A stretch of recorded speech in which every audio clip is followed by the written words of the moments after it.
Welcome to Raising and Rising, the podcast where parents, educators, and women leaders come together to elevate themselves and the children they nurture. I'm Sheryl from Self-Directed Life, and I'm your host for this podcast. Each episode will offer heartfelt conversations, expert insights, and practical coaching tips that will help you raise resilient, curious, empowered children while rising to your fullest potential.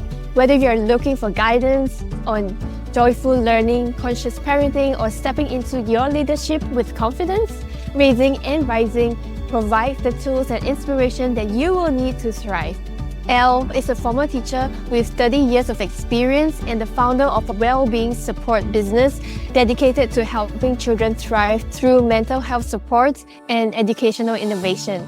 From her fascinating journey in Bali to her holistic approach to counseling, Elle shares insights that will inspire parents and educators to look beyond behavior and nurture the whole child.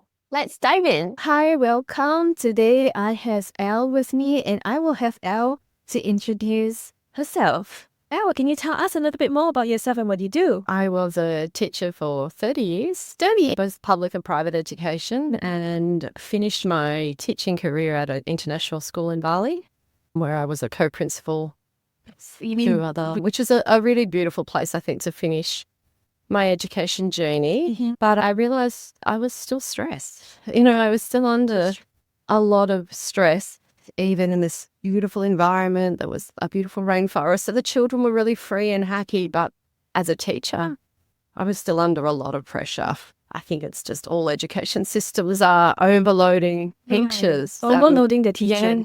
So I realized it wasn't just Australia. It was, I think it's globally. Right. In a lot of places. How are they overloading the teachers? In what way? I think the focus in education, I'm speaking mainly for Australia now, has become about gathering data to improve test results. Standardized testing has become the focus. Money is given to schools when they do well, so that puts schools under pressure. And when there's this top-down sort of pressured approach, Right.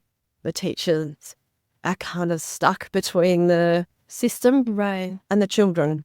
Yeah. And what I saw was not only the teachers, I felt the stress. I have an autoimmune condition now because of the stress, so I have to live with that forever. But I also saw the mental health of our children declining. So in a few years prior to being in Bali, I also studied counselling because I was working in a school with a lot of refugee children, the most horrific stories. And they would come and tell me their stories, and I didn't know how to respond. I didn't have that training. So I decided I would add that training on so that I could give them that support that they needed and direct them to the right people. But I fell in love then with the counselling side of things. And so I opened my own business, and we do wellbeing support for children via telehealth and in person. Can you tell me more a little bit about how that structures in your business? Is it just counseling? Because you do like wellness support? Do you do outreach programs? Where in the space are you? So I'm straddling a couple of different areas at the moment. So I have moved out of the one-to-one space myself. I've employed a play therapist to work with the younger children. And I'm just in the process of employing some more telehealth specialists, because in Australia we're a really big country and we have a lot of children in rural and remote communities that have no access to mental health support at all.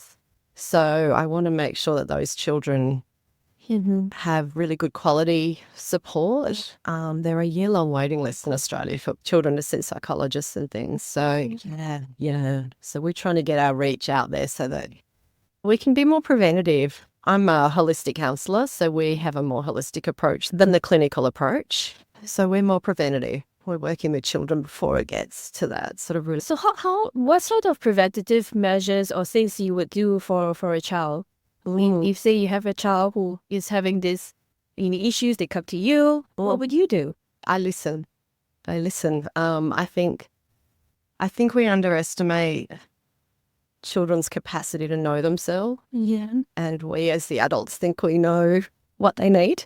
So we first and foremost provide a space for them to be open and vulnerable and to share whatever it is that they're struggling with and to listen non-judgmentally, and then provide that sort of collaborative building of strategies. What would you like to do about this? Really making sure they have agency and autonomy in their healing journey, because it's their journey. We're just there to guide them and support them. So we work with breath work, we do meditation, relaxation type things. So really teaching them to listen in to their body.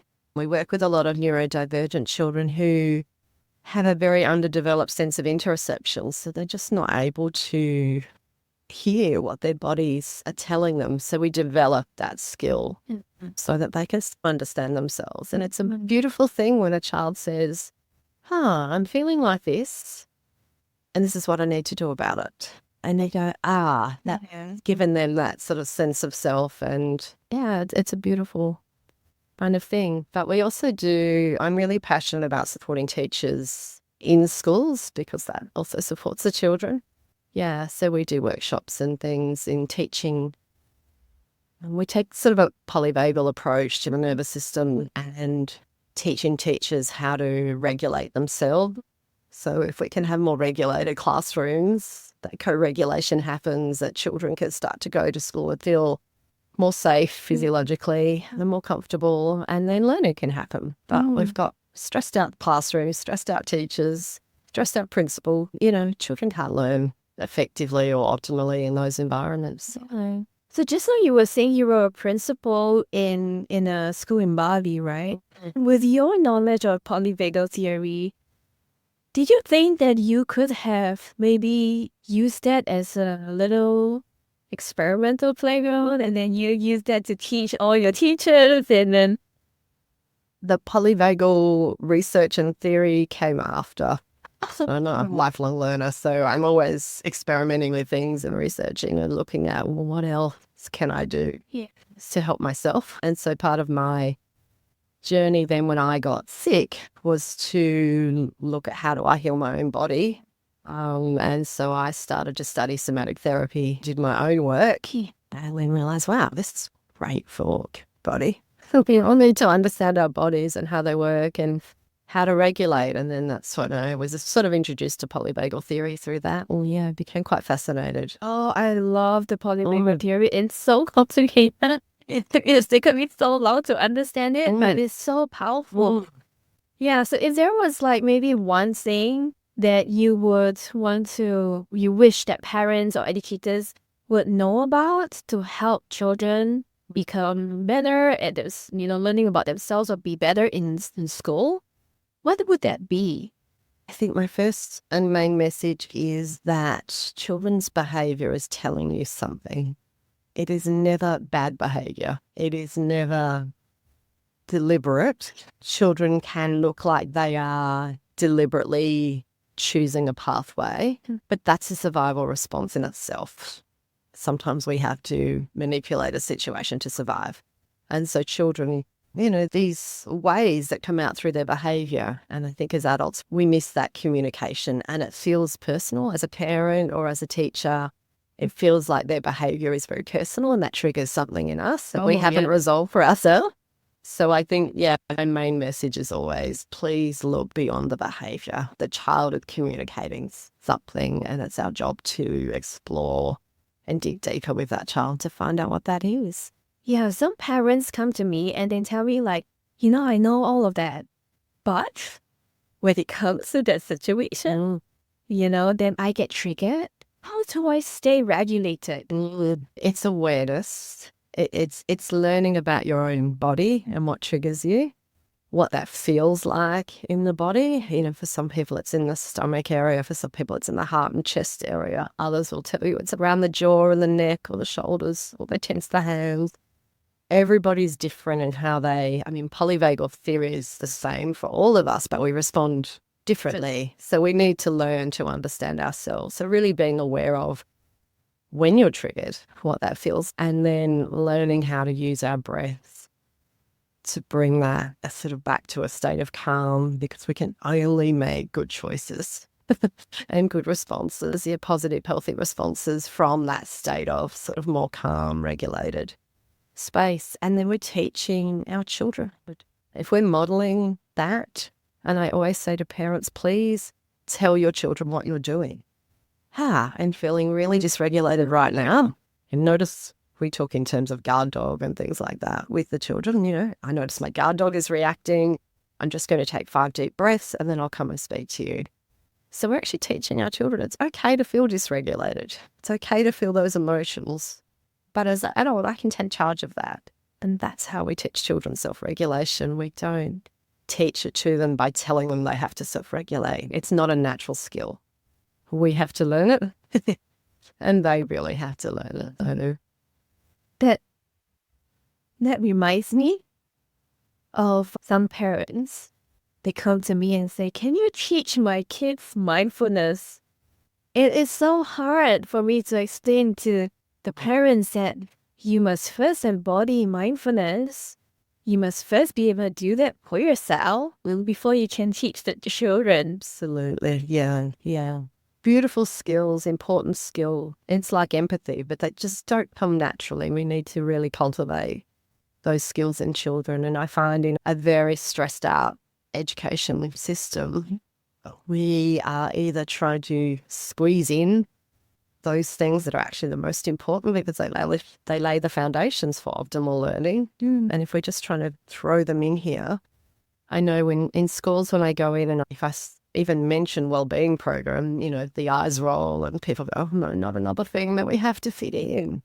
So when I talk to teachers, it's actually about that self-regulation, co-regulation. And when you can do that and the behaviours settle for everybody and the environment is less stressed, then as a teacher, you can start teaching. And they will be ready to learn that we can't learn if we're in a stressed out nervous system. And such a beautiful place.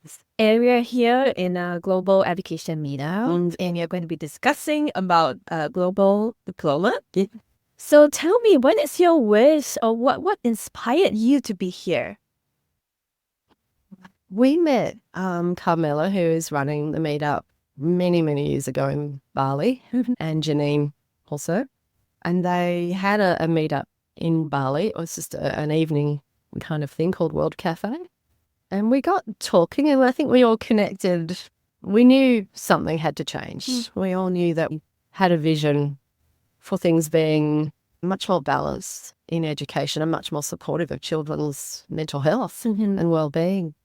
And so, we've been chatting over the years about what could be done. Janine and Carmela are the visionaries. They have come up with some pretty amazing concepts. And so I think it was always going to be that my partner Anthony and I would come along. My partner Anthony he coaches and has done for 5 years. So we've sort of maintained that connection over the years, even though COVID kind of sent us everywhere. Yeah. And so I was really excited when we saw all of them from amazing people that are here in all the specialty areas and things that just a whole lot of different perspectives coming together and being able to have those conversations. And hopefully we can come up with something substantive to take away. Yeah, so where do you see this global diploma shape up to be? What is your hope to achieve? My personal hope is that we lay the foundations for an education system, I guess, for want of a better word, that is based on well-being. If we want to create an optimal learning environment for children, and these children will potentially be globally based, so they could be anywhere, but we want to make sure that their health and well-being is paramount to create that optimal learning environment. So I guess for me, it's making sure that we lay those foundations really carefully around mental health and well-being. That to me would be a different system to much of what we have elsewhere at the moment. I think everyone else is trying to find solutions. We've got this opportunity to build something from the ground up that starts with well-being. I love seeing, I'm working in a Montessori school at the moment, and it's in a low socioeconomic area, but our children just got the top standardized results in the state, and they're a tiny little school. And I'm not interested in standardized results. However, it was really interesting to sort of see what is it about this school that I've just started working at that was able to achieve those results. And I don't feel any of that stress in this school. So it's possible. Our teachers, look, I think all teachers are stressed, but our teachers at Montessori, relationships come first. The relationships with the children, the relationships with each other. People come to work feeling really positive. And the children really benefit. Yeah, I see it in you when you say that, that you just twinkle and that you're really excited about this school and how it's transformed. And I wonder, what if we were to put it into a diploma, into a system, what sort of curriculum or how would it be structured such that there is enough grounds to build a whole child to have a strong mental health? Good question. I think I love the self-design concept that we're going to be discussing. I love children having autonomy over their learning, but we also have to provide them with the confidence and the sense of self-worth to be able to make those choices for themselves. I think it's not really my thing, but I would just love to see that we are providing that wellbeing support throughout the curriculum from the very beginning. So let's think of it in your school, that you're in this Montessori school. So how did you think you layered on the well-being into this curriculum, into this system, such that you had happy kids, non-stressful educators, and still deliver good standardized tests? I actually think the whole point is to remove a lot of the competition and stress. That doesn't, we know that our prefrontal cortex won't engage if we are under lots of pressure. We shut down, we go into a survival response. We can't learn effectively from that. And so when I'm in this school and everybody's kind of in the flow and learning is just happening everywhere, it's peaceful, it's calm. Children do a lot of independent work so our early childhood programs are all based on independent work. Children have a lot of choice over what they want to do during the day, but there's also a really kind of tight structure. So it holds them in this really safe space to be able to explore what learning feels like for them. And then as they get older, those structures sort of move back. So it's guided and it's facilitated. And so when you mean structure, do you mean like maybe a certain inquiry or certain theme or, topic that you focus on that creates your structure? How would you describe the structure? So what I've observed, I haven't been there that long, but what I see even in our reception, which is our first year of formal schooling classes, the children come in and on their desk they have a sheet with a grid with 6 activities. And so one of those activities is a gratitude journal. So even 5-year-olds will go and get their gratitude journal and draw a picture of something they're feeling grateful for. Another activity will be independent work, and they have little boxes set up so the children can go and choose their maths work or their writing work.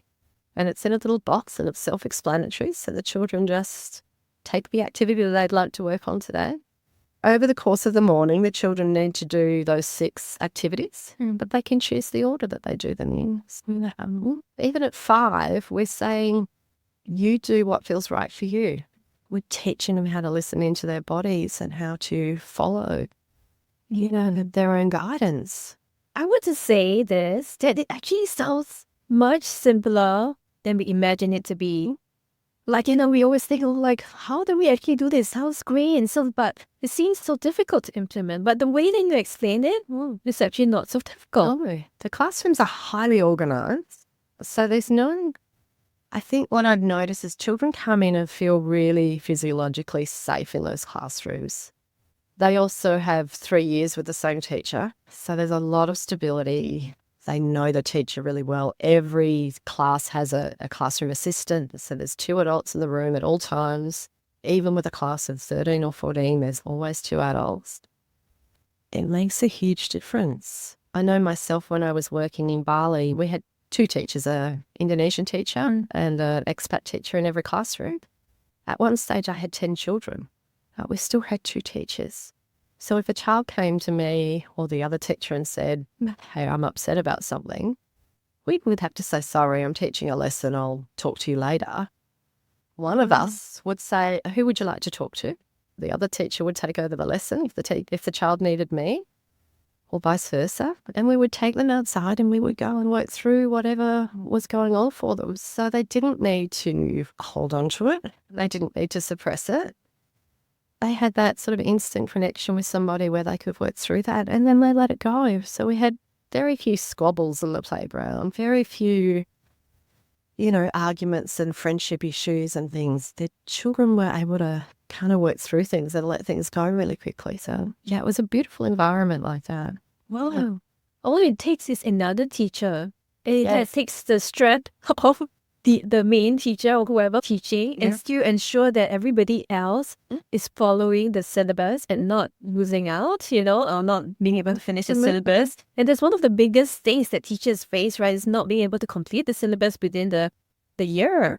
But if we have another teacher who's able to take this child out and sort things out and bring him back regulated and really ready to learn.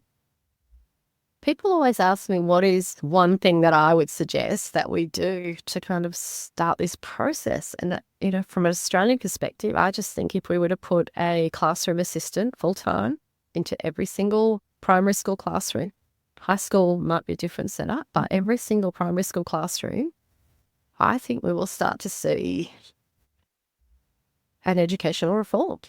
And I know there's a cost in that, but I think the initial cost would be absolutely worth it later on. I think that just, it would take a brave government to commit to that. But I don't think it's that complicated. Yeah. I think that's an easy way for us to start making some change. Yeah, thank you very much for speaking with me today. I learned so much about you and everything else in between. So thank you for coming in. Thank you, Sheryl. Thank you so much for joining me on this episode of Raising and Rising. I hope you have enjoyed my conversation with Elle and gained valuable insights on how to create a safe, nurturing environment for children to grow and learn. If you found this episode helpful, please subscribe, share it with others, follow Elle's work, and share her passion for child well-being. Remember, keep raising and rising.